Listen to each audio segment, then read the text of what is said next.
வணக்கம் நண்பர்களே.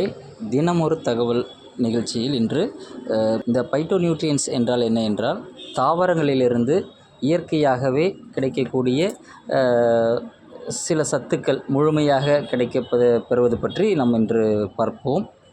ஒவ்வொரு தாவரங்களிலிருந்தும் பைட்டோகெமிக்கல்ஸ் என்று ஒன்று உற்பத்தி செய்யும். அந்தந்த தாவரங்கள், கனிகள், காய்கள், பூக்கள் என்று அந்த கலர், ஃப்ளேவர், ஸ்மெல் போன்றவற்றால் அது ஈர்க்கப்படுகிறது.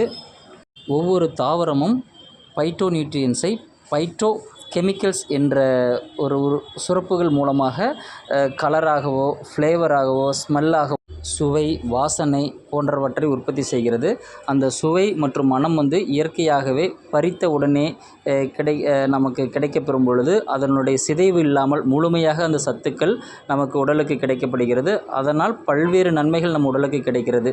2-3 நாட்கள் நம்ம வைத்திருந்து நம்ம சாப்பிடும் பொழுது அதனுடைய தனிச்சுவை மாற்றம் பெற்று நாம் எடுத்துக்கொள்வதால் பலன்கள் குறைவாகவே இருக்கும். முழுமையாக பறித்த உடனேயே நாம் எடுத்துக்கொள்வதால் மிகவும் நன்மையாக நமக்கு உடலுக்கு கிடைக்கிறது.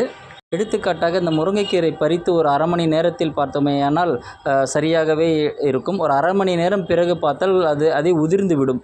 அப்பொழுது அந்த சத்துக்கள் அனைத்தும் கொஞ்சம் கொஞ்சமாக விலகப்படுவதால் அது கிடைக்கும் சத்தானது நம்ம உடலுக்கு மிகவும் நன்மையாகவே பயக்கும்.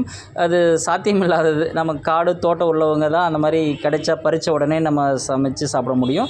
முடிஞ்ச வரை ஃப்ரெஷ்ஷாக காய்கறிகள் நம்ம எடுத்துக்கொள்ளும் போது அந்த சத்துக்கள் அனைத்தும் முழுமையாக உடம்புக்கு கிடைக்கும். இப்போ 100க்கு 200 மடங்கு நன்மையை பயக்கிறது. நாட்கள் போக போக நிறம், சுவையெல்லாம் மாறும் பொழுது அதனுடைய தன்மை மாறப்படுகிறது. அதில் உள்ள கெமிக்கல்ஸ், பைட்டோநியூட்ரியன் கெமிக்கல்ஸும் மாற்றம் பெறுவதால் முழுமையான சத்துக்கள் நமக்கு கிடைக்காது. நாம் அதிகமாக பைட்டோநியூட்ரியன்ஸ் எடுத்துக்கொள்வதால் ஆன்டி இன்ஃப்ளமேஷன், ஆன்டி கார்சினோஜெனிக், அதாவது கேன்சரை தடுக்கும் போன்றவை இந்த பைட்டோநியூட்ரியனால் கிடைக்கப்படுகிறது. அதிகமாக காய்கறி, பழங்கள் சாப்பிடுபவர்கள் முதுமையை ஸ்லோவாக்கும் என்று ஆராய்ச்சியில் சொல்லப்படுகிறது. இந்த பைட்டோநியூட்ரியன்ஸ் டிசீஸ் ப்ரிவென்ட் பண்ண உதவிகரமாக இருக்கிறது.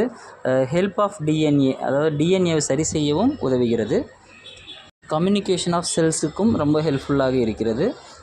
ஹார்ட் டிசீஸை நமக்கு ரெடியூஸ் பண்ணுறதுக்கு ரொம்ப ஹெல்ப்ஃபுல்லாக இருக்கிறது. இந்த பைட்டோநியூட்ரியன்ஸ் ஃப்ரூட்ஸு, வெஜிடபிள்ஸ், நட்ஸு இதெல்லாம் ரொம்ப அதிகமாக இருக்கிறது. பூ வகைகள் என்றால் காலிஃப்ளவர், ப்ரக்கோலி, வாழைப்பூ, வெங்காயத்தாள், முட்டைக்கோஸ் போன்றவற்றிலும், கிழங்கு வகைகள் என்று பார்ப்போமேனால் கேரட், கருணைக்கிழங்கு, பீட்ரூட், முள்ளங்கி, உருளைக்கிழங்கு போன்றவற்றிலும் நமக்கு நன்மையாக அதிகமாகவும் கிடைக்கிறது. நன்றி நண்பர்களே. மற்றொரு பதிவில் பார்ப்போம்.